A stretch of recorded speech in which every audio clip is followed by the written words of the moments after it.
허리야담을 찾아주셔서 감사합니다. 항상 건강하시고 좋은 일만 가득하시길 기원할게요. 지금 구독하시고 바로 오늘 야담 들어보시죠. 쨍쨍하다 못해 따가운 6월의 햇살이 자비 없이 대지를 내리쬐던 한낮이었습니다. 마을 어귀 우물가에는 아낙네 몇이 물동이를 이고 더위를 피하려 모여 있었지요. 처녀 이설 역시 마른 목을 죽이려 우물가로 향하고 있었습니다. 이설이 두레박을 막 우물 속으로 던지려던 바로 그 순간이었습니다. 귀청이 찢어질 듯한 굉음과 함께 맑고 깨끗했던 하늘 한가운데서 시퍼런 빗줄기가 땅을 향해 내리꽂혔습니다. 마른 하늘에 날벼락. 그것은 눈 깜짝할 사이에 벌어진 일이었습니다. 번개는 정확하게 우물가의 늙은 버드나무를 스치며 그 아래 서 있던 이설의 몸을 그대로 관통했습니다. 아낙네들의 비명소리가 터져 나왔습니다. 이설의 몸이 순간 새하얗게 빛나는가 싶더니 이내 연기를 피우며 집단처럼 힘없이 바닥으로 쓰러졌습니다. 사람들은 공포에 질려 감히 다가가지도 못하고 멀리서 수군거리기만 했습니다. 저런 끔찍한 일이 하늘이 노하셨나 봐. 소식을 듣고 달려온 마을의 늙은 의원 역시 이설의 상태를 보더니 고개를 절레절레 저었습니다. 이미 하늘의 부름을 받았네. 숨이 멎고 심장이 뛰지 않으니 내가 할 수 있는 일이 아무것도 없구먼. 어서 장례를 준비하게. 모든 것이 끝난 것처럼 보였습니다. 하늘의 변덕이 한 어여쁜 처녀의 삶을 허망하게 앗아간 비극적인 순간이었습니다. 마을 사람들이 이설의 죽음을 슬퍼하며 장례를 준비하려던 그때였습니다. 사람들 뒤편에서 아직 끝나지 않았네 하는 나지막하지만 힘있는 목소리가 들려왔습니다. 모두가 돌아보자 그곳에는 마을에서 떨어진 외딴 초가에 사는 괴짜 노인이 지팡이를 짚고 서 있었습니다. 아이들은 귀신이라며 피하고 어른들은 미치광이라며 손가락질하는 마을의 이방인이었지요. 노인은 사람들의 만류를 뿌리치고 이설의 곁으로 다가갔습니다. 한참 뒤 그가 입을 열었습니다. 이상하다. 맥은 멎었으나 몸속 깊은 곳에서 아직 희미한 온기가 느껴져 기의 흐름이 완전히 끊어지지 않았다는 뜻이다. 사람들은 노인의 말을 헛소리로 여겼습니다. 영감님, 망령 드셨소? 의원님도 가망이 없다 하셨는데 하지만 노인은 아랑곳하지 않았습니다. 노인은 자신의 허름한 지게에 이설을 조심스럽게 싣고 묵묵히 자신의 초가로 향했습니다. 그의 집은 온갖 약초와 낡은 의서들로 가득 차 발 디딜 틈조차 없었지요. 그는 이설을 방 한가운데 눕히고는 낡은 나무 상자 하나를 꺼내왔습니다. 상자 안에는 크기와 길이가 다른 수십 개의 은침이 가지런히 놓여 있었습니다. 그때부터 노인의 기이한 시술이 시작되었습니다. 그는 눈을 감고 이설의 몸 이곳저곳을 더듬어 보더니 마치 보이지 않는 혈의 길을 읽기라도 하는 듯 정확한 위치에 망설임 없이 은침을 꽂아 넣기 시작했습니다. 그리고는 더욱 믿을 수 없는 광경이 펼쳐졌습니다. 노인은 이설의 머리맡에 가부좌를 틀고 앉아 자신의 손바닥을 그녀의 심장이 있는 가슴 위에 살며시 얹었습니다. 그는 깊은 숨을 들이마셨다가 아주 천천히 내쉬기 시작했습니다. 그러자 그의 손바닥에서 희미한 아지랑이 같은 것이 피어오르며 그의 온기가 이설의 몸속으로 흘러 들어가는 듯 했습니다. 그는 자신의 기를 멈춰버린 이설의 심장으로 불어넣고 있었던 것입니다. 밤이 깊어지고 또다시 동이 터 올 때까지 노인은 미동도 없이 그 자세를 유지했습니다. 그의 이마에는 구슬땀이 맺혔고 얼굴은 점점 더 창백해져 갔지요. 마침내 첫 햇살이 창호지를 비추던 그 순간 노인의 손끝에서 툭, 툭 하는 아주 미세한 고동이 느껴졌습니다. 멈췄던 이설의 심장이 아주 희미하게 다시 뛰기 시작한 것입니다. 이설이 다시 눈을 뜬 것은 그로부터 사흘이 지난 뒤였습니다. 그녀는 자신이 겪었던 일을 전혀 기억하지 못했습니다. 그저 아주 길고 깊은 잠을 잔 듯한 느낌이었지요. 그녀의 눈에 가장 먼저 들어온 것은 낯선 천장과 자신의 손을 꼭 잡고 눈물 흘리는 어머니의 얼굴이었습니다. 이설아, 내 딸아, 정신이 드는 캐냐? 어머니의 울음 섞인 목소리에 이설은 천천히 몸을 일으켰습니다. 이상했습니다. 온몸이 솜처럼 가벼웠고 며칠을 굶었음에도 기운이 넘쳤습니다.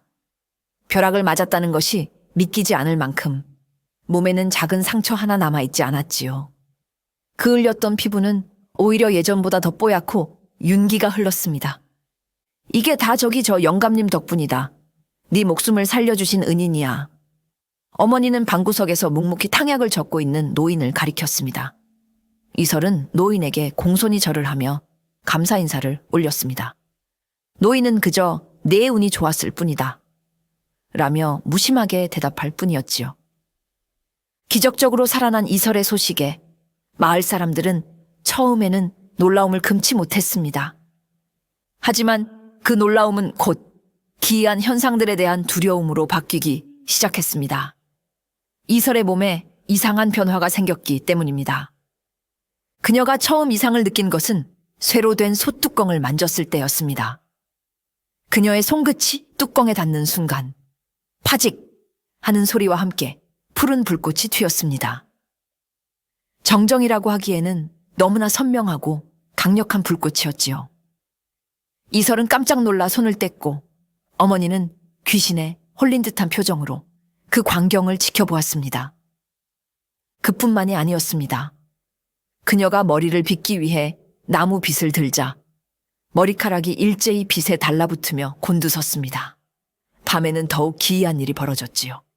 그녀의 감정이 조금이라도 격해지거나 놀라면 방 안의 등잔불이 제멋대로 깜빡거리거나 심할 때는 펑 하는 소리와 함께 꺼져버리기도 했습니다. 노인은 이 모든 현상을 묵묵히 지켜볼 뿐이었습니다. 그는 이설에게 말했습니다. 하늘의 벼락이 내 심장을 멈추게 했으나 동시에 그 거대한 기운을 내 몸속에 남기고 간 개로구나. 너는 이제 하늘의 번개를 네 몸 안에 품게 된 것이다. 자신의 몸에 깃든 기이한 능력을 깨닫게 된 이설의 삶은 하루아침에 악몽으로 변했습니다. 그 힘은 그녀에게 축복이 아닌 끔찍한 저주였습니다. 그녀는 자신의 손이, 자신의 감정이, 심지어 자신의 존재 자체가 두려워지기 시작했습니다. 어느 날 그녀는 마당에 장작을 패다가 실수로 도끼를 놓쳤습니다. 놀란 마음에 그녀도 모르게 손을 뻗는 순간 손끝에서 뿜어져 나온 푸른 불꽃이 마른 장작 더미에 옮겨붙어 순식간에 활활 타올랐습니다. 이설은 새파랗게 질려 그 자리에 주저앉고 말았지요, 내가 불을 냈어. 물동이를 이고 오다가 발을 헛디뎠을 때는 균형을 잡으려 물동이를 꽉 붙잡는 순간 쩍 하는 소리와 함께 튼튼한 옹기 물동이에 금이 가며 박살이 나버렸습니다. 그녀의 몸에서 흘러나온 기운이 딱딱한 옹기마저 견디지 못하게 만든 것이었습니다. 이런 일들이 반복되자 마을에는 흉흉한 소문이 돌기 시작했습니다. 이설이 그 계집 벼락을 맞고 귀신이 씌었대. 그 애 눈에서 푸른 불이 나온다는 구먼. 가까이 가면 재수없는 일이 생긴다더라. 아이들은 그녀를 보면 돌을 던지며 괴물이다 라고 놀려댔고 어른들은 그녀를 보면 불길한 것을 본 듯 침을 뱉고 길을 돌아갔습니다. 한때 정겹던 이웃들은 이제 그녀를 재앙을 몰고 올지도 모르는 요물로 여기며 손가락질하고 피했습니다. 이설은 완전히 외톨이가 되었습니다. 그녀는 자신의 방에 틀어박혀 아무것도 만지지 않으려 애썼습니다. 자신의 손이 닿는 모든 것이 부서지고 타버릴 것만 같았습니다. 밤이면 악몽에 시달렸습니다. 꿈속에서 그녀는 거대한 번개가 되어 온 마을을 잿더미로 만드는 끔찍한 괴물이 되어 있었지요. 그녀는 울면서 잠에서 깨어나 어둠 속에서 자신의 손을 내려다보며 흐느꼈습니다. 차라리 그때 죽었더라면 좋았을 텐데. 자신이 사랑하는 모든 것을 해칠지도 모른다는 공포. 세상으로부터 완전히 고립되었다는 외로움. 이설은 하루하루 말라갔습니다. 그녀의 맑았던 눈동자는 이제 깊은 슬픔과 절망으로 그늘져 있었지요. 그녀는 자신이 인간이 아닌 끔찍한 괴물이 되어버렸다고 생각했습니다. 이설이 절망의 늪에서 허우적거리고 있을 때 그녀에게 손을 내민 것은 괴짜 노인뿐이었습니다. 그는 매일같이 이설의 집을 찾아와 방구석에 웅크리고 있는 그녀를 묵묵히 지켜보았지요. 그러던 어느 날 그는 조용히 입을 열었습니다. 얘야, 네 몸에 깃든 것은 저주가 아니다. 그것은 그저 아주 거대한 힘일 뿐이다. 이설이 고개를 들자 노인은 말을 이었습니다. 그 힘은 마치 거친 강물과 같이 제멋대로 날뛰게 내버려 두면 둑을 무너뜨리고 모든 것을 휩쓸어가는 무서운 독이 된다. 허나 그 흐름을 잘 다스려 물기를 내어주면 메마른 논에 물을 대고 만물을 살리는 귀한 약이 되는 법이다. 노인의 말에 이설에 공허했던 눈동자에 희미한 빛이 감돌았습니다. 다스린다니요? 제가 어찌 이 무서운 힘을 다스릴 수 있단 말입니까? 노인은 지팡이로 방바닥을 가리켰습니다. 모든 것의 시작은 숨결이다. 너의 안에서 날뛰는 번개의 기운을 너의 숨결로 다스리는 법부터 배워야 한다. 그날부터 노인의 가르침이 시작되었습니다. 그는 먼저 이설에게 올바른 호흡법을 가르쳤습니다. 단전 깊은 곳에서부터 숨을 들이마시고 아주 천천히 그리고 고르게 내뱉는 연습이었지요. 처음에는 숨이 차고 어지러웠지만 며칠이 지나자 이설은 조금씩 자신의 들숨과 날숨의 흐름에 집중할 수 있게 되었습니다. 호흡이 안정되자 노인은 그녀를 데리고 집 뒤편의 작은 대나무 숲으로 갔습니다. 그는 이설에게 눈을 감고 가만히 앉아 바람에 흔들리는 댄잎 소리, 흙 속을 기어가는 벌레의 움직임, 그리고 자신의 몸속에서 꿈틀거리는 기운의 흐름에 온 정신을 집중하라고 가르쳤습니다. 명상이었습니다. 네 안의 번개를 적으로 생각하지 말거라.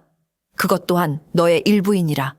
그것과 싸우려 하지 말고 친구가 되어 그 소리를 들어보아라. 그것이 무엇을 원하는지, 어디로 흐르고 싶어 하는지를. 이설은 매일같이 명상을 했습니다.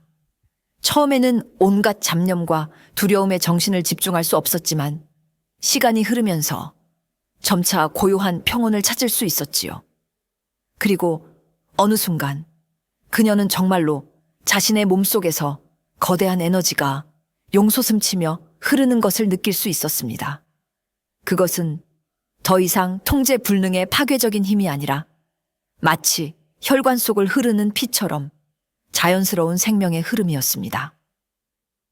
어느 날 명상을 하던 이설의 손끝에서 또다시 푸른 불꽃이 파직 하고 튀었습니다. 예전 같았으면 비명을 지르며 놀랐겠지만 이번에는 달랐습니다. 그녀는 놀라지 않고 자신의 숨결에 집중하며 그 불꽃을 가만히 바라보았습니다. 그러자 신기하게도 불꽃은 금세 사그라들어 그녀의 손끝으로 다시 스며들었습니다. 이설이 자신의 능력을 다스리는 법을 배우며 조금씩 안정을 찾아갈 무렵 그녀는 자신을 가르치는 노인에 대해 깊은 궁금증을 갖게 되었습니다. 그는 단순한 시골 노인이 아니었습니다. 인체의 기와 혈의 흐름에 대해 해박한 지식을 가지고 있었고 그의 말과 행동에서는 범접할 수 없는 깊이와 위험이 묻어나왔지요. 어느 날 이설은 노인의 방을 청소하다가 낡은 책괴 구석에서 먼지 쌓인 의서 한 권을 발견했습니다. 책의 표지에는 내의원이라는 글씨와 함께 임금의 옥새가 희미하게 찍혀 있었습니다. 궁궐의 의원, 그것도 임금을 직접 돌보는 어이만이 볼 수 있는 책이었습니다. 그날 저녁 이설은 노인에게 의서를 내밀며 조심스럽게 물었습니다. 영감님, 대체 어떤 분이십니까? 어찌하여 이런 귀한 책을 가지고 계신 겁니까? 노인은 의서를 보더니 잠시 깊은 상념에 잠겼습니다. 그의 얼굴에 수십 년 묵은 슬픔과 회한의 그림자가 스쳐 지나갔지요. 그는 한참 만에 무거운 입을 열었습니다. 그래, 이제는 말해줄 때가 되었구나. 노인의 본명은 현. 그의 정체는 바로 십수년 전 선왕의 총애를 한 몸에 받았던 조선 최고의 어이였습니다.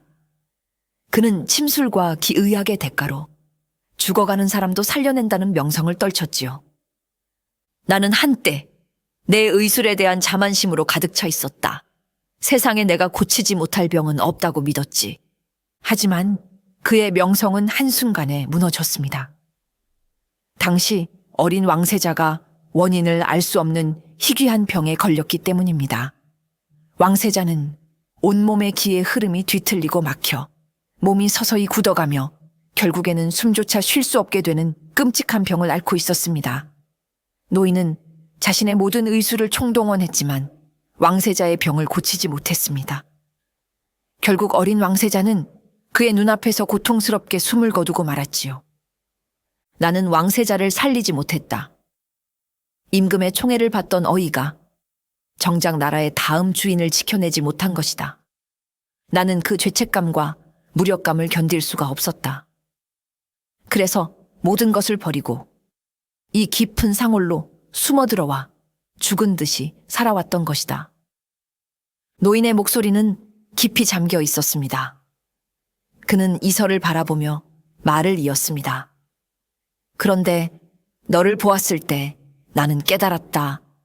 네가 겪는 현상이 바로 돌아가신 왕세자의 병증과 너무나도 닮아 있다는 것을. 왕세자 또한 몸 안의 기운을 통제하지 못해 스스로를 파멸시켰던 것이다. 하늘이 나에게 다시 한번 기회를 준 것이라 생각했다. 과거의 실패를 되풀이하지 말고 너를 통해 내 의술을 완성하라는 그런 뜻이라고 말이다. 이설과 노인이 서로의 상처를 보듬으며 세상과 담을 쌓고 지내는 동안 바깥 세상은 극심한 고통에 신음하고 있었습니다. 봄부터 시작된 가뭄은 여름이 되도록 끝날 기미를 보이지 않았고 대지는 거북의 등처럼 쩍쩍 갈라졌습니다. 애써 심어놓은 곡식들은 누렇게 타들어갔고 강물은 바닥을 드러냈으며 백성들의 얼굴에는 시름이 깊게 새겨졌지요. 이 고을을 다스리는 곽사또는 백성들의 고통에는 아랑곳하지 않는 탐욕스러운 자였습니다. 그는 가뭄을 핑계로 세금을 더욱 가혹하게 걷어들였고 나라에서 내려온 구율민은 빼돌려 자신의 창고를 채우기 바빴습니다. 백성들이 굶주림에 쓰러져 나가도 그는 매일같이 기생들과 어울려 술판을 벌이는 파렴치한 탐관오리였지요. 하지만 가뭄이 길어지자 굶주림에 지친 백성들의 원성은 하늘을 찌를 듯 높아졌습니다. 곳곳에서 밀란이라도 일어날 기세였지요. 자신의 안위가 위태로워진 것을 느낀 곽사또는 그제야 마지못해 민심을 수습할 방도를 찾기 시작했습니다. 그가 선택한 방법은 자신의 죄를 덮고 백성들의 불만을 다른 곳으로 돌리기 위한 희생양을 찾는 것이었습니다. 그는 관아 마당에 거대한 제단을 쌓고 용하다는 무녀를 불러들여 요란한 기우제를 열었습니다. 하지만 며칠간 돼지를 잡고 굿판을 벌여도 하늘은 비 한 방울 내려주지 않았지요. 사또! 이래가지고는 안 됩니다. 굶어 죽기 전에 사또부터 잡아먹을 판입니다. 하늘이 노하셨다. 다 사또가 탐욕스러워서 그런 것이다. 백성들의 분노는 이제 사또를 직접 겨누기 시작했습니다. 궁지에 몰린 곽사또는 식은땀을 흘리며 새로운 희생양을 물색했습니다. 바로 그때 그의 귀에 흉흉한 소문 하나가 들려왔습니다. 산골 마을에 사는 한 처녀가 마른 하늘의 벼락을 맞고도 살아났으며 몸에서 푸른 불꽃을 내뿜는다는 기이한 이야기였습니다. 탐욕스럽고 교활한 사또의 눈이 번뜩이는 순간이었습니다. 곽 사또보다 먼저 이설의 소문을 이용한 자가 있었으니 바로 기우제를 주관했던 뇌신의 무녀였습니다. 그녀는 이 마을의 토속 신앙을 지배하며 백성들의 무지를 이용해 자신의 배를 불리는 교활한 여인이었지요. 며칠간 이어진 기우제에도 비가 내리지 않아 자신의 위신이 땅에 떨어질 위기에 처하자 그녀는 모든 책임을 이설에게 떠넘기기로 작정했습니다. 무녀는 제단 위에서 신들린 듯 방울을 흔들며 백성들을 향해 악을 쓰듯 외쳤습니다. 들으시오. 내가 하늘의 뜻을 읽으니 비가 내리지 않는 이유는 따로 있었소. 사람들이 웅성거리며 그녀의 입을 주목했습니다. 무녀는 손가락으로 이설이 사는 산골 방향을 가리키며 섬뜩한 목소리로 말했지요. 저 산골에 사는 벼락 맞은 계집, 그 아이가 하늘의 정기인 번개를 훔쳐 제 몸 안에 가두었기 때문에 비구름이 이 땅에 모이지 못하는 것이요. 그 요망한 계집이 하늘의 노여움을 산 재앙의 근원이란 말이요. 그녀의 말은 굶주림과 두려움에 지쳐있던 백성들의 마음에 불을 지폈습니다. 사람들은 이성적인 판단력을 잃고 무녀의 선동에 휩쓸리기 시작했지요. 그 계집 때문이었구나. 당장 그 요물을 끌어내야 한다. 그 아이를 없애야 비가 내릴 것이다. 분노한 군중은 횃불과 농기구를 들고 이설의 집으로 몰려갈 기세였습니다. 그들은 자신들의 고통의 원인을 가장 연약하고 별난 존재에게 돌림으로써 위안을 찾으려 했던 것입니다. 무녀의 진짜 속셈은 따로 있었습니다. 그녀는 이설을 뇌신에게 바쳐야 할 제물로 규정함으로써 자신의 실패한 기우제를 극적인 희생제의로 바꿀 계획이었습니다. 만약 이설을 제물로 바친 뒤 우연히 비라도 내린다면 자신의 신통력은 하늘을 찌를 듯 높아질 것이고 설사 비가 오지 않더라도 가뭄의 모든 책임을 이설에게 떠넘길 수 있었으니까요. 그녀에게 이설은 신성한 제물이거나 혹은 재앙을 부르는 요물이거나 어느 쪽이든 상관없었습니다. 중요한 것은 자신의 위세를 지키는 것뿐이었지요. 무지에서 비롯된 광기는 그렇게 또다시 아무 죄 없는 소녀를 희생양으로 삼키려 하고 있었습니다. 무녀의 선동으로 백성들이 이설을 해치려 들자 곽 삿도운 속으로 쾌재를 불렀습니다. 하지만 그는 무녀처럼 어리석지 않았지요. 그는 이설을 죽이는 것보다 살려서 이용하는 것이 자신에게 훨씬 더 큰 이익이 된다는 것을 간파했습니다. 삿도운 포졸들을 보내 성난 군중을 막는 척하며 그 소란을 틈타 이설과 노인을 관하로 보호라는 명목하에 강제로 연행해왔습니다. 그리고는 자신의 관하 깊숙한 방에서 두 사람을 앞에 앉혀놓고 본격적으로 자신의 탐욕을 드러내기 시작했습니다. 내가 들으니 내게 기이한 능력이 있다고 하더구나. 네 몸에서 푸른 불꽃이 튀고 네가 노하면 등불이 꺼진다지. 곽 삿돈 기름진 얼굴에 교활한 미소를 띤 채 이설을 위아래로 훑어보았습니다. 이설이 겁에 질려 아무 말도 못하자 노인이 대신 나섰습니다.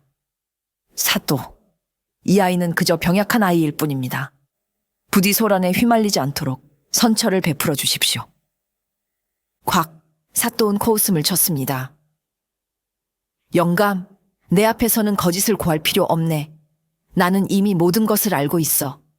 자, 내게 제안이 하나 있다. 그는 몸을 앞으로 숙이며 뱀처럼 속삭였습니다. 백성들은 어리석어 저 무녀의 말에 놀아나 너를 죽이려 들 것이다. 하지만 내가 너를 지켜주마. 너를 재앙을 부르는 요물이 아닌 하늘의 뜻을 행하는 성녀, 생류로 만들어주겠다는 말이다.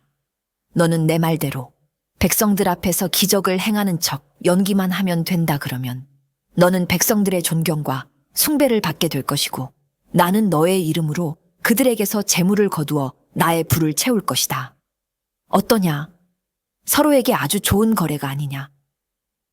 그것은 이설의 신비한 능력을 이용해 백성들을 상대로 거대한 사기극을 벌이자는 비열한 제안이었습니다. 노인이 분노하여 지팡이를 짚고 일어섰습니다. 내 이놈, 어찌 백성을 속여 내 사리사욕을 채우려 드느냐? 이 아이는 하늘의 뜻을 품은 귀한 아이다. 내 놈의 탐욕을 채우기 위한 도구가 아니란 말이다. 곽 사또의 얼굴에서 미소가 사라졌습니다. 그는 차가운 목소리로 두 사람을 협박했습니다. 영감, 아직도 상황 파악이 안 되는 모양이군. 지금 당장이라도 내가 문을 열고 이 계집이 바로 요물이다 라고 외치면 성난 백성들이 몰려와 너희를 갈기갈기 찢어 놓을 것이다. 선택은 너희의 몫이다. 나와 손을 잡고 부귀영화를 누릴 것인가? 아니면 요물로 몰려 화형대 위에서 한 줌의 재로 변할 것인가? 그의 탐욕은 이제 소녀의 목숨을 담보로 한 잔인한 협박이 되어 그녀를 옥죄어 오고 있었습니다. 곽 사또의 비열한 협박 앞에 이설은 겁에 질려 온몸을 떨었습니다. 화형대, 요물, 성난 군중. 그녀의 머릿속은 온통 끔찍한 상상으로 가득 찼지요. 하지만 그녀의 곁에 있던 노인은 달랐습니다. 그의 허리는 꼿꼿했고 그의 눈빛은 분노와 함께 아주 깊고 단단한 결의로 빛나고 있었습니다. 사또. 이 아이는 사또의 제안을 받아들이지 않을 것입니다. 그리고 나 또한 이 아이가 당신의 탐욕스러운 계략에 희생되도록 내버려 두지 않을 것입니다. 곽사또는 어이가 없다는 듯이 웃었습니다. 허허, 이 늙은이가 정말 죽고 싶은 개로구나. 내 놈이 대체 뭘 할 수 있단 말이냐. 내 놈의 힘으로는 당장 저 문 밖에 성남 백성 하나 막지 못할 것이다. 노인은 지팡이를 고쳐 잡으며 흔들림 없는 눈으로 사또를 마주 보았습니다. 나는 비록 늙고 힘없는 늙은이에 불과하지만 나에게는 아직 세상의 이치와 사람의 도리라는 무기가 남아있소. 당신은 백성을 속일 수 있다고 믿겠지만 하늘의 뜻은 결코 속일 수 없는 법 두고 보시오. 누가 진정한 심판을 받게 될지를 관할을 나온 노인은 이설의 손을 꼭 잡았습니다. 얘야, 두려워하지 말거라. 이제부터는 숨지 않을 것이다. 우리가 먼저 세상에 우리의 진실을 보여주는 것이다. 너의 그 힘이 저주가 아닌 축복임을 우리가 함께 증명해 보이는 것이다. 우리가 가진 힘을 증명하기 위해서는 백성들의 가장 절실한 문제를 해결해 주어야 한다. 노인의 계획은 명확했습니다. 지금 백성들에게 가장 필요한 것은 헛된 기적이 아니라 당장 목을 축일 물 한 모금이었습니다. 그는 이설에게 마을에서 가장 크지만 지금은 바닥을 드러낸 채 쩍쩍 갈라져 있는 중앙 우물로 가자고 했습니다. 내 안의 번개의 기운은 땅속 깊은 곳에 흐르는 수맥의 기운과 맞닿아 있다. 너의 힘으로 그 잠들어 있는 물기를 다시 깨울 수 있을 것이다. 이설은 반신반의했지만 노인의 확신에 찬 눈빛을 믿고 따르기로 했습니다. 두 사람이 우물가로 향하자 그들을 알아본 마을 사람들이 요물이 나타났다. 저 계집이 우물에 독이라도 풀려는 게야 라며 경계하며 애워쌌습니다. 이설은 두려움에 몸을 떨었지만 노인은 그녀의 어깨를 잡아주며 속삭였습니다. 괜찮다. 너의 진심을 보여주어라. 네 안의 힘을 믿거라. 이설은 사람들의 적대적인 시선을 애써 외면하고 마른 우물 앞에 섰습니다. 그녀는 노인에게 배운 대로 깊게 숨을 들이마시고 온 정신을 집중했습니다. 그리고는 두 손바닥을 아래로 향하게 하여 갈라진 우물바닥을 향해 천천히 뻗었습니다. 그녀는 눈을 감고 자신의 몸속을 흐르는 거대한 기운의 강물을 느꼈습니다. 그리고 그 강물의 일부를 아주 가느다란 물줄기로 만들어 땅속 깊은 곳으로 흘려보내는 상상을 했습니다. 파괴적인 번개가 아닌 잠든 생명을 깨우는 부드럽고 미세한 전류를 말입니다. 아무 일도 일어나지 않았습니다. 사람들은 저것 봐라. 다 속임수다. 라며 비웃기 시작했습니다. 이설의 이마에는 식은땀이 흘렀고 집중력이 흐트러지려 했습니다. 바로 그때 그녀의 손끝에서 찌릿하는 미세한 감각과 함께 땅속 깊은 곳에서 무언가 거대한 것이 꿈틀 하고 움직이는 듯한 느낌이 전해져 왔습니다. 잠시 후 믿을 수 없는 일이 벌어졌습니다. 바싹 말라 먼지만 날리던 우물 바닥에 갈라진 틈새에서 아주 조금씩 물기가 배어나오기 시작한 것입니다. 처음에는 작은 물방울에 불과했지만 그것은 곧 졸졸 흐르는 실개천이 되었고 이내 콸콸 솟아오르는 힘찬 물줄기가 되어 우물을 채우기 시작했습니다. 물이다. 물이 솟아난다. 누군가의 외침을 시작으로 우물가를 둘러쌌던 모든 사람들이 경악과 환희에 찬 탄성을 터뜨렸습니다. 말라붙었던 생명의 젖줄이 한 소녀의 손끝에서 다시 살아난 기적이었습니다. 이설은 쿵쾅거리는 가슴을 안고 자신의 손을 내려다보았습니다. 자신의 힘이 처음으로 파괴가 아닌 생명을 살리는 데 쓰인 것입니다. 그녀의 눈에서 뜨거운 눈물이 흘러내렸습니다. 이설이 마른 우물에서 물을 솟아나게 했다는 소식은 날개 돋친 듯 온 마을로 퍼져나갔습니다. 처음에는 믿지 않던 사람들도 맑은 물이 가득 찬 우물을 직접 보고 나서는 입을 다물지 못했지요. 그들은 이설을 향해 던졌던 돌멩이와 욕설을 떠올리며 부끄러움과 함께 경외심을 느끼기 시작했습니다. 그 아이, 정말로 하늘의 힘을 가진 게 아닐까? 요물이 아니라 우리를 구하러 온 성녀일지도 몰라. 그녀를 요물이라 몰아세웠던 무녀의 선동은 힘을 잃었고 민심은 서서히 이설에게로 기울기 시작했습니다. 이제 사람들은 이설의 집 앞에 돌멩이 대신 작은 감자나 옥수수 같은 음식을 몰래 가져다 놓기도 했습니다. 이 모든 상황을 가장 불안하게 지켜보는 이는 바로 뇌신의 무녀였습니다. 자신의 신통력이 바닥난 것은 물론 이제는 백성들 앞에서 거짓을 고한 사기꾼으로 몰릴 위기에 처한 것입니다.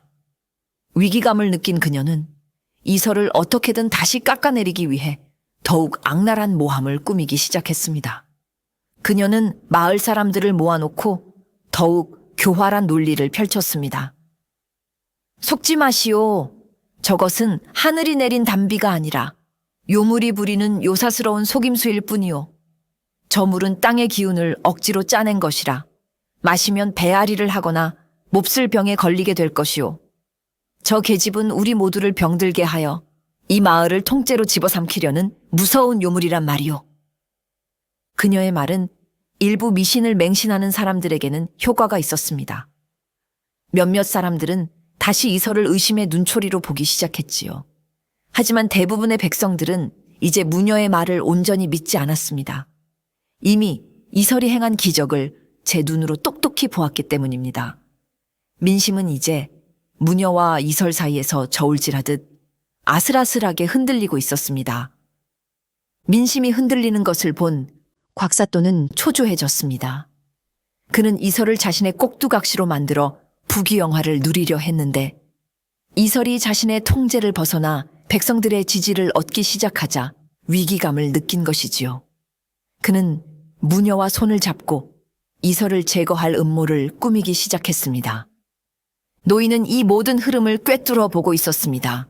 그는 이설에게 너는 네가 할 수 있는 일을 하거라. 땅 위의 일은 내가 맡을 것이니 라고 말했습니다. 그는 이설이 다음 기적을 준비하며 시간을 버는 동안 뒤에서 조용히 반격의 칼을 갈기 시작했습니다. 그는 먼저 곽사또가 착복한 구율미의 행방을 쫓았습니다. 그는 시장에 쌀 도매상들을 찾아가 어이 시절에 배운 진맥 실력으로 그들의 건강을 봐주며 신뢰를 얻었습니다. 그리고는 은밀하게 요즘 관아에서 나온 쌀을 헐값에 파는 자가 있다던데 라며 정보를 흘렸지요. 며칠간의 탐문 끝에 그는 마침내 곽사또가 빼돌린 쌀이 어느 상인을 통해 암시장에 팔려나가고 있는지를 알아냈고 그 증거인 비밀 장부를 손에 넣는 데 성공했습니다. 또한 그는 과거 내 의원에서 함께 일했던 후배 의원에게 비밀 서찰을 보냈습니다.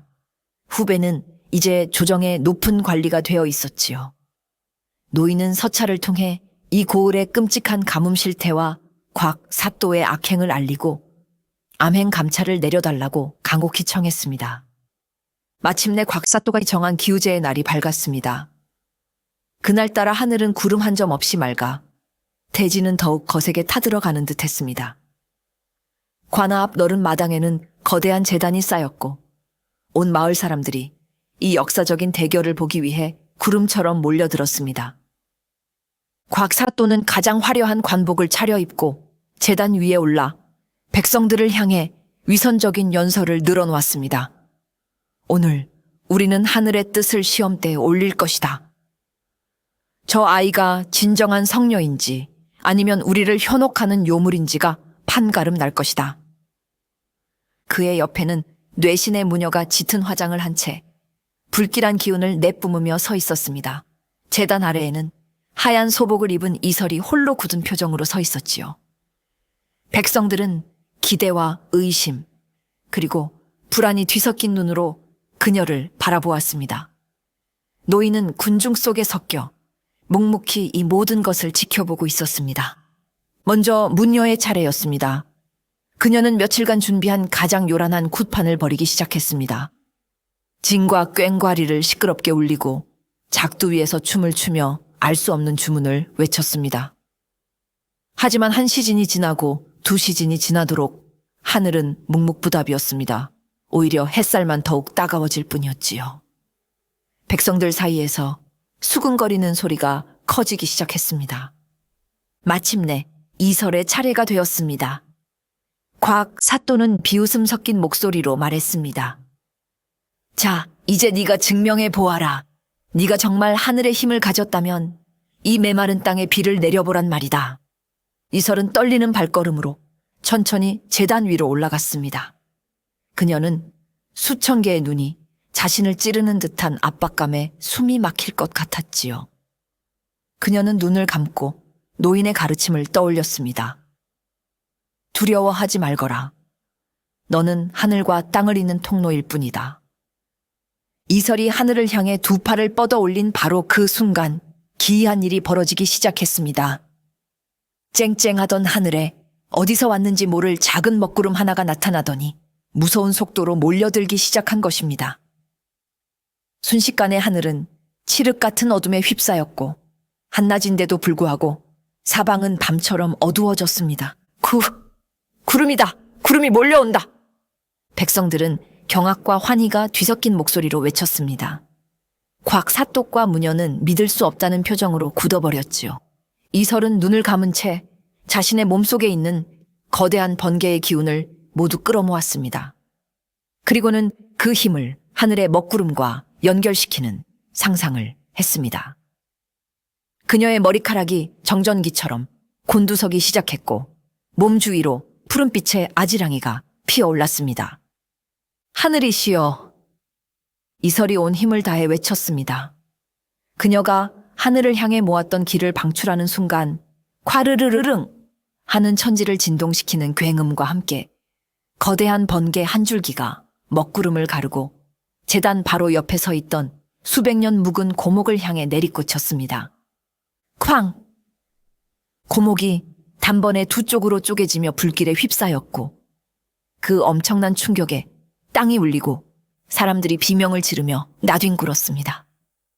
모두가 공포에 질려 고개를 숙이고 있던 바로 그때 메마른 땅 위로 기다리던 빗방울이 떨어지기 시작했습니다. 처음에는 몇 방울에 불과했던 비는 인의 장대 같은 폭우가 되어 온 세상을 적셨습니다.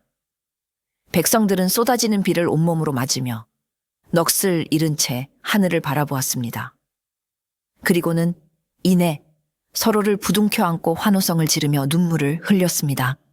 수개월간 이어졌던 지독한 가뭄이 끝나는 순간이었습니다. 제단 위에 서 있던 이설은 쏟아지는 비를 맞으며 힘이 다 빠져 그 자리에 주저앉았습니다. 하지만 그녀의 얼굴에는 평온한 미소가 걸려 있었지요. 그녀는 마침내 자신의 힘이 저주가 아닌 생명을 살리는 축복임을 온 세상에 증명해낸 것입니다. 하늘을 움직인 기적과 기다리던 비에 대한 기쁨으로 장내가 한창 소란스러울 때였습니다. 마을 어귀에서부터 암행어사 출두요 하는 우렁찬 외침과 함께 갑옷을 입은 군사들이 말을 타고 들이닥쳤습니다. 그들은 순식간에 관할을 포위하고 넋이 나간 채 비를 맞고 서 있던 곽사또를 결박하기 시작했지요. 이게 무슨 짓인가? 나는 이 고을의 사또이다. 발악하며 소리쳤지만 감찰관의 대표로 보이는 장수는 차가운 목소리로 말했습니다. 어명이다. 그대는 나라에서 내려보낸 구휼미를 착복하고 백성을 도탄에 빠뜨린 죄로 즉시 파직하고 의금부로 압송하여 엄히 다스릴 것이다. 바로 노인이 한양의 후배에게 보낸 서찰이 효력을 발휘한 것입니다. 노인은 비가 내릴 것을 예측하고 감찰관들에게 바로 오늘 기우제에 맞춰 들이닥치도록 미리 약조를 해두었던 것입니다. 감찰관들은 사또의 창고에서 빼돌린 구휼미와 비밀 장부를 증거로 찾아냈고 그의 모든 비리가 만천하에 드러났습니다. 뇌신의 무녀 역시 요사스러운 술법으로 백성을 현혹하고 하늘의 뜻을 사칭하여 재물을 갈취한 죄로 그 자리에서 체포되었습니다. 모든 것을 잃은 그녀는 내가 졌구나 라며 허망하게 주저앉고 말았지요. 곽 사또의 비리를 밝히는데 결정적인 역할을 한 노인의 정체는 감찰관들을 통해 자연스럽게 조정에까지 알려졌습니다. 사라졌던 당대 최고의 어이현이 궁벽한 시골 마을에서 은둔하고 있었다는 소식에 임금은 크게 기뻐하며 당장 그를 다시 궁구로 불러들이라는 명을 내렸지요. 며칠 후 임금의 교지를 든 사신이 마을을 찾아왔습니다. 사신은 노인 앞에 공손히 예를 갖추고 다시 내의원으로 돌아와 어이로서 임금과 나라를 위해 봉사해달라는 뜻을 전했습니다. 그것은 모든 의원이 꿈꾸는 최고의 영광이었습니다. 하지만 노인은 임금의 제안을 정중히 거절했습니다. 그는 사신에게 깊이 고개를 숙이며 말했지요. 성은이 망극하오나 늙고 병든 이 몸은 이제 궁의 높은 자리를 감당할 수 없나이다. 소신이 진정으로 있어야 할 곳은 화려한 궁궐이 아니라 의원의 손길이 필요한 아픈 백성들의 곁입니다. 그는 과거의 실패를 되풀이하고 싶지 않았습니다. 권력의 중심에서 한 명의 왕세자를 구하지 못했던 과거보다 이제는 이름 없는 수많은 백성들의 생명을 구하는 삶을 살고 싶었던 것입니다. 그의 마음은 이미 정해져 있었습니다. 사신이 돌아간 후 이설이 노인에게 물었습니다. 영감님, 정말 괜찮으시겠어요? 평생의 명예를 되찾을 수 있는 기회인데. 노인은 이설의 머리를 쓰다듬으며 인자한 미소로 대답했습니다. 얘야, 진정한 명예란 높은 벼슬자리에 있는 것이 아니란다. 사람의 생명을 구하는 의원의 손길. 그것보다 더 귀하고 명예로운 것이 어디 있겠느냐. 나는 이제 너와 함께 이곳에 남아 나의 마지막 소명을 다하고 싶구나. 그의 결심은 확고했습니다. 그는 과거의 죄책감과 실패의 그늘에서 완전히 벗어나 진정한 의원으로서의 새로운 삶을 선택한 것입니다. 그리고 그 새로운 삶의 곁에는 그가 목숨을 걸고 지켜낸 제자이자 동반자인 이설이 함께할 것이었습니다. 가뭄이 끝나고 마을에 평화가 찾아오자 이설은 더 이상 자신의 능력을 두려워하거나 숨기지 않았습니다. 그녀는 노인의 가르침 아래 자신의 몸속에 깃든 번개의 힘을 사람을 살리는 데 쓰기로 결심했지요. 그녀는 노인의 작은 촉에서 그를 도와 환자들을 돌보기 시작했습니다. 그녀의 능력은 특히 기의 흐름이 막혀 몸이 마비되거나 통증에 시달리는 환자들에게 놀라운 효과를 보였습니다. 어느 날 밭일하다 허리를 다쳐 꼼짝도 못하던 한 농부가 실려왔습니다. 노인이 침을 놓아 큰 통증은 잡았지만 굳어진 허리는 쉽게 펴지지 않았지요. 그때 이설이 농부의 허리에 조심스럽게 자신의 손을 얹었습니다. 그리고는 온 정신을 집중하여 아주 미세하고 부드러운 전기를 흘려보냈습니다. 찌릿, 찌릿. 농부의 허리에서 따뜻하고 기분 좋은 진동이 느껴졌습니다. 뭉치고 막혔던 혈자리가 이설의 기운에 의해 부드럽게 풀리는 듯 했지요. 잠시 후 이설이 손을 떼자 농부는 믿을 수 없다는 듯 굳었던 허리를 천천히 펴고 일어섰습니다. 일어선다. 내 허리가 펴졌어. 이 소문이 퍼지자 인근 마을에서까지 온갖 환자들이 그녀를 찾아왔습니다. 중풍으로 반신이 마비되었던 노인, 사고로 팔을 쓰지 못하게 된 젊은이, 원인 모를 통증에 시달리던 아낙네까지. 이설은 노인의 정확한 진단과 자신의 특별한 능력을 결합하여 그들의 막힌 기혈을 뚫어주고 고통을 덜어주었습니다. 그녀의 손길이 닿으면 기적처럼 통증이 사라지고 마비된 몸이 움직이는 일이 반복되었습니다. 시간이 흐르면서 이설과 노인에 대한 이야기는 살아있는 전설이 되어 온 나라로 퍼져나갔습니다. 사람들은 그들의 이야기를 이렇게 전했습니다. 저 깊은 산골 마을에는 하늘의 번개를 다스리는 젊은 여신과 죽은 사람도 살려낸다는 늙은 신이가 살고 있다더라. 두 사람은 이제 단순한 의원이 아니었습니다. 백성들에게 그들은 고통받는 자들을 구원해주는 신적인 존재와도 같았지요. 그들의 초가집은 언제나 아픈 사람들로 문전성시를 이루었지만 두 사람은 단 한 번도 지친 기색 없이 그들을 따뜻하게 맞아주었습니다. 이설과 노인의 관계는 스승과 제자를 넘어 아버지와 딸을 넘어 세상에서 가장 깊은 영혼의 동반자가 되었습니다. 노인은 이설에게 의술과 지혜를 가르쳐 주었고 이설은 노인에게 잊고 있던 삶의 기쁨과 따뜻함을 되찾아 주었습니다. 노인은 더 이상 과거의 죄책감에 시달리지 않았습니다. 이설을 보며 그는 왕세자를 구하지 못했던 실패가 아니라 새로운 생명을 꽃 피워낸 자신의 의술에 대한 자부심을 느꼈습니다. 이설 역시 더 이상 자신의 능력을 두려워하지 않았습니다. 노인의 곁에서 그녀는 자신의 힘이 사람들에게 얼마나 큰 희망이 될 수 있는지를 매일같이 확인하며 행복을 느꼈습니다. 어느 촉촉한 봄비가 내리는 날이었습니다. 이설과 노인은 일을 마치고 툇마루에 나란히 앉아 처마 끝에서 떨어지는 빗방울을 바라보고 있었지요. 빗물을 머금은 텃밭의 푸른 새싹들이 싱그럽게 반짝이고 있었습니다. 이설이 가만히 입을 열었습니다. 영감님, 생각해보면 참 이상한 일이에요.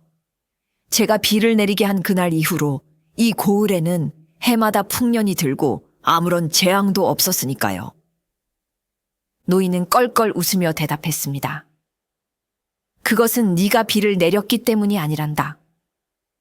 이설이 의아한 표정으로 그를 바라보자 노인은 빗줄기 너머의 평화로운 마을을 가리키며 말했습니다. 진짜 기적은 하늘에서 내리는 비가 아니었다. 진짜 기적은 저기 저 마을에 있지. 탐욕스러운 관리가 사라지고 백성들이 서로 돕고 의지하며 열심히 살아가는 것. 절망에 빠졌던 소녀가 용기를 내어 사람들의 아픔을 치유하고 과거에 갇혀있던 늙은이가 세상으로 다시 나와 생명을 살리는 것. 바로 그것이 진짜 기적이니라. 그의 말에 이설은 모든 것을 깨달았습니다. 번개를 부르고 마른 우물을 채우는 신비한 힘. 그것은 사람들의 눈을 뜨게 하기 위한 잠시의 방편이었을 뿐. 진정한 기적은 절망 속에서도 희망을 잃지 않고 서로를 구원하고 새로운 생명을 키워내려는 사람들의 마음속에 있다는 것을 말입니다. 쏟아지는 봄비는 마치 그들의 깨달음을 축복하듯 온 세상을 촉촉이 적시고 있었습니다. 벼락을 삼켰던 소녀와 그녀의 멈췄던 심장을 다시 뛰게 한 늙은 의원. 두 사람이 함께 만들어낸 생명의 비는 이제 이 땅에 영원히 마르지 않는 희망의 강물이 되어 흐를 것이었습니다.